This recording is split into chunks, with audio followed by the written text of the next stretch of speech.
2030 will be a very special year. For me, I'll be celebrating 20 years of my working life and preparing for another 20 years before I expect to retire at the age of 65. Not 53, but 65.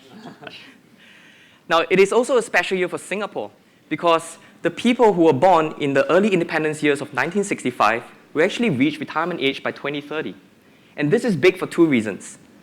One, because you have a whole generation of people who have been born, raised, educated, worked, and retired in the same country. This is big. It's an indication of a country that is coming of age. The second one, a little more concerning, is that 1960s was characterized by very high birth rates in Singapore, at least as compared to the years after. Now, what this means is that by 2030, the number of people aged 65 and above will be significantly higher. In fact, it will double the number that it is today. Now, what does that mean for Singapore? What does it mean for the workforce? So as I thought about how to prepare this topic, about preparing the workforce for 2030, I thought it is most logical to actually start by looking at the supply of manpower in Singapore. So here what you see is the age demographics chart of Singapore residents. So it's shaped like a hill. A lot of it is concentrated in the middle. And here I am, somewhere in the middle, squeezing into the last age bucket that people consider as millennials. And to show that I'm really concerned about the future workforce, here are my two little contributions to Singapore. They'll be ready to work by 2040. Now, the portion in the middle, the red portion, is what we call the potential working age population. And that's people aged over 15 and under 65. And that's really the portion that we're really interested in. So let's zoom in on that. And what I want to do is to run a simulation of how that age structure would actually change and evolve over the next 12 years. Mind you, we don't actually have to predict or forecast what the birth rates are because the people who will be working in 2030 have already been born. So these numbers are cast in stone, except for smaller migration effects. So let's run the simulation. Now you will see as we near 2030, the bars on the left actually get lower and lower, and this effect spreads to the right. So when we approach 2030, what you have is an age structure that looks very different. And if you compare this to what was in 2017, we would have lost out a huge chunk of the workforce. Now, what does that mean? So if you plot it on a supply and demand curve, this is what you would see, where the workforce supply is poised to actually reduce significantly from now to 2030. What about demand? The demand is always a little tricky, so we don't want to kind of speculate too much. What I want to do is to look at a conservative scenario to see how demand and supply even plays out in this case. So luckily for us, the ex-manpower minister did give some guidance on the range of employment growth over the next few years. So I plotted that on the graph. And again, just for your info, this growth rate is actually only a quarter of the last 10 years average. So it's a really conservative figure here. So what you gather from this graph is that by 2030, Singapore will meet a severe shortage of talent, right, by 2030, and we'll be missing out of about 400,000 people, and that's about 10% of the current workforce. It's a huge number. Is this problem only in Singapore? It's not. So according to the Boston Consulting Group, they did a study in the last 2 years. They looked at which countries around the world would see a manpower shortage or surplus by 2020 and 2030. So by 2020, they predicted that countries like Germany, Russia, Brazil, South Korea would already see a deficit. Now fast forward another 10 years to 2030, you would see that most of the major economies will see a shortage of talent. And we know this is not the only problem. So if you add on other problems like shorter retention, for example, or the big skills gap problem, what we have is really a perfect storm where you will have a global manpower crisis in 2030. So what can we do about this? One, of course, we can consider migration, attracting foreign talent. But if every country is facing this problem, it's going to be a zero-sum game. We could look at increasing retirement age. I know Singapore and a few other countries have implemented this to some extent. But again, this would only alleviate the situation. It wouldn't resolve the problem enough. So what else can we do? In my opinion, the most effective way to resolve this crisis is to embrace automation. Let's try to do more with less. According to a McKinsey Future of Work report, in more than half of the jobs that exist today, 30% of the activities that people do in these jobs can be automated. 30%. This is a huge number, and again, it can single-handedly almost resolve this manpower crisis. Now, if we look at automation, many companies are still kind of struggling to adopt AI and automation into their processes. But what they will find is, in the next few years, as the realities of this manpower crisis sinks in, my belief is that many organizations would rush in and try to accelerate the adoption of this AI and automation, because otherwise the business growth would be limited compared to the early adopters. So I would urge all of us to actually start embracing this before the manpower crisis comes. So automation is good. Automation can resolve the manpower crisis in some ways. But we got to understand that when we embrace AI and automation, there will be two fundamental shifts in the nature of jobs. We need to understand what these changes are, and we need to anticipate them to prepare the workforce for the future. So what are these two big shifts? The first one is that the job scopes will evolve over time, and they will rise up over the value chain. So when automation kicks in, what happens is the machines will take over the lower level tasks, which are usually more repetitive, and the people in these jobs will then take on the higher value add activities. Now over time, as machines get smarter, these higher value add activities becomes the lower level tasks that machines will do, and then the people will then have to find the next higher value add activities. And this cycle goes on again and again and again as machines get smarter. And we just have to pray hard that mankind gets smarter as well so that we keep up with this process. I'm a data analyst by training, so I would love to show how we can look at this trend, how we can observe this trend through data. And so this is what I did. I looked at advertising professionals as an example. In fact, I looked at two groups of them, one that held the job last year and one that held the job 5 years ago. So almost two mini generations of advertising professionals. And then I looked at how they describe their work in their LinkedIn profile within the work summary section. And what I realized is that the way they were describing themselves were actually quite different, that the keywords they used were different. So we realized that there is a list of keywords that were much more commonly used by advertising professionals today than it was used 5 years ago. So I plotted all these words on this word cloud that you see here. The bigger the size of the word, the more it's commonly associated with today than 5 years ago. Now, as we have this list of words, we can start to put some context around them to understand why is this happening. Automation, no surprises there since most media campaigns are automated today. You see words like programmatic, which is a up-and-coming technology that's affecting the advertising industry today, but not so much 5 years ago in APAC.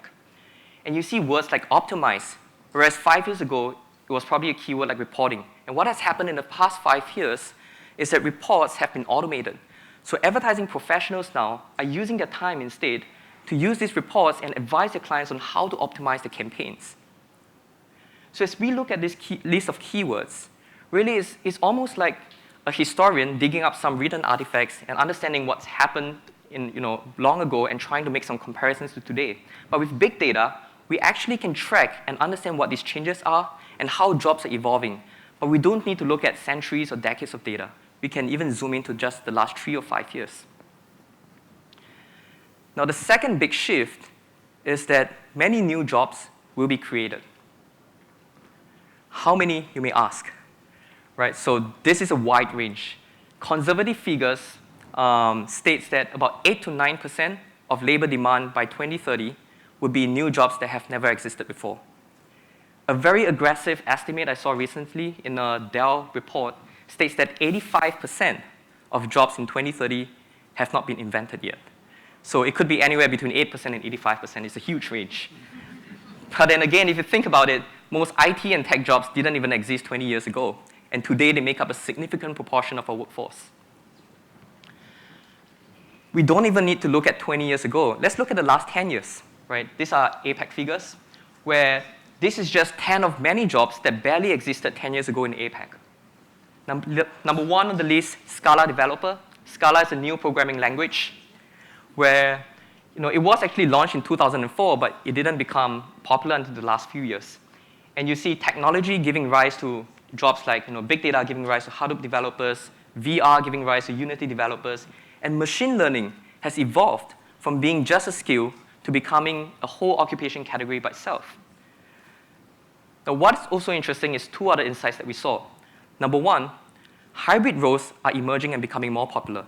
So you see roles like DevOps, which really is a combination of software development and software operations being integrated into one role. The other one is that it's not just about technology, right? There are a lot of non-tech jobs being created. For example, the recent rise in the health and fitness trend have given rise to this kind of occupations like CrossFit instructors, bar instructors. 10 years ago, if you told your friend that you're going for a bar class, they'll probably think that you're going to make some cocktails. How times have changed. Of course, when we look in hindsight, everything seems logical, right? The big question is, how do we anticipate future needs? How do we know what's going to come our way? This is my take. If you're asking me this question about 10 to 20 years out, what new jobs will be invented, I would say it's really hard to tell. Because if I can tell you that, it means that mankind really hasn't innovated in the next 5 to 10 years. However, if you ask me, in the short to medium term, what jobs are going to emerge over here in our region, I think we can make a good guess. Here is an example. So customer success managers, this is a new occupation category, a team that Katerina is leading. So they are focused on helping clients achieve high adoption and success using the solutions that they've bought. And this is a function that's within software as a service companies. Today, this job occupation is high in demand in Singapore with the rise of software in Singapore. And it is hard to hire these people because it's been difficult to find talent with the right skills and experience to fill this role. Could we have anticipated and foreseen this circumstance? I think we can. So the chart that you're seeing is the rise of customer success managers over the years. Starting from 2010, it was only in a few countries like US, UK, and China. Now, over the years, the growth exploded, and it propagated from these 3 countries into other regions. Now, here's the fact. The first customer success manager was hired in Singapore in 2002. And then it slowly grew, and it hit kind of a critical mass in 2015. So from 2002, and then a critical mass of 2015. Now, the first customer success manager that was hired in the US was in 1982, 20 years before the first one was hired in Singapore. And then it continued to grow and hit a critical mass in the mid-2000s, 10 years before the same thing happened in Singapore.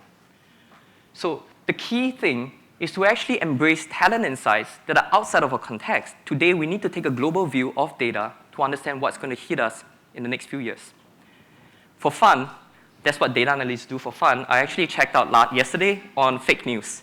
So I was wondering if the recent news about fake news and all this hype would actually result in fake news becoming a new occupation category by itself. Interestingly, there are already 22 LinkedIn members around the world with fake news in their job titles. And they range from academia people to journalism to public policy, right? Now, it is not a big number, granted, but what is interesting is with big data, we now have the ability to actually track these changes. We can track new jobs being invented at a very early stage. And if we track all of these jobs over time, we can even see which are going to go mainstream and which are the roles that we need to hire to prepare our workforce for the future. This is exciting. Now, global insights is not enough. We need it to be real-time as well because things are changing so fast today. Here is another example. We know that retail industry has been disrupted by e-commerce. So in a recent blog, we looked at the number of retail associates employed globally, and that number has dropped by 40% in the last 5 years. 40%, you're talking about an entire disruption of an industry happening in just a short span of 5 years. And in the same time period, software developers rose up the ranks from the 8th most common job title in retail to the 3rd most common job title. Again, in a short span of 5 years. And if you think that this change is fast at the job level, wait till you see what happens at the skill level. This is one of the research that we did last year on the digital workforce of the future, where we ranked the demand for digital skills, 18 different digital skills. We ranked them accordingly in 2016 and 2017. And one of the key findings was that in 2017, the most in-demand skills were what we call the ABC skills, AI, big data, and cloud computing. That is not surprising. But what was really surprising is the jump in demand ranking for AI and big data. In just 1 year, AI and big data from 11th and 12th position in 2016 rose up all the way to the top 3. So we realized that while a lot of organizations were saying that AI and big data are important, it was only in 2017 that where a lot more companies were investing money to say that now we need to acquire these people into our company. Now we need to acquire these skills. Now the thing is, if you do not use real-time insights, if the data that you have access to is lagging by 1 or 2 years, what's going to happen is you're looking at a very different scenario than what is in reality today. And if you're using those data to actually make decisions, it will be costly and ineffective. So I went through a lot of data and insights and graphs. I just realized that this could be very well the first picture that you saw in my slides. So when you see a picture on an analytics presentation, you know that that's the last slide. So firstly, we looked at the manpower crisis. There will be huge talent shortage. The skills gap problem will remain. And this crisis will become more urgent. What will happen is companies will accelerate the adoption of AI and automation. Now, when this happens, we got to understand that jobs will shift in 2 big ways. New jobs will be created, and the activities that people do in these jobs will change and rise up the value chain again and again. So as leaders and stewards of the workforce, we need to anticipate these changes and prepare the workforce for the future. And how do we do this? The best way is to leverage what big data has bestowed upon us, talent insights, and not just any insights, but global and real time. That is important. The encouraging note is that according to our latest research, we saw that there was a huge increase in HR organizations building analytics capabilities within their organization. And that is good. That is a healthy sign. The thing, however, is that most of these teams are still kind of solely focused on working on internal data. So they're looking at internal employee data, attrition data, and so on.